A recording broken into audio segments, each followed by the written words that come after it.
जास्त भात खाल्ल्यानं वजन झपाट्यानं वाढते. उवापासून सुटका हवी असेल तर आल्याची पेस्ट बनवून डोक्याला लावा. उवांपासून सुटका मिळेल. मनुका खाल्ल्यानं रक्त शुद्ध होते आणि रंगही उजळतो.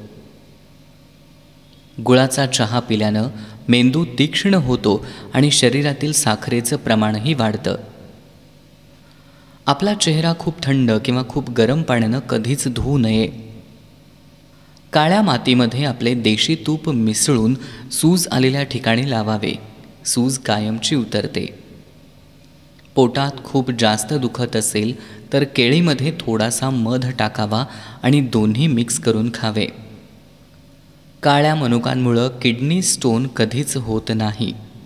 चेहऱ्यावरील पिंपल्स जात नसतील तर मध आणि दालचिनीची पावडर एकत्र करून चेहऱ्यावर लावल्यानं पिंपल्स कायमचे जातात. सतत डोकेदुखी होत असेल तर गरम पाण्यामध्ये लिंबू मिक्स करून पिल्यानं थोडा आराम मिळतो. डोकेदुखीमध्ये लवंगाचा वास पण घेतल्यानं आराम मिळतो. अचानक ताप आला असल्यास भोपळ्याचे तुकडे करावे आणि कपाळावर ठेवावे. यानं ताप लवकर कमी होतो.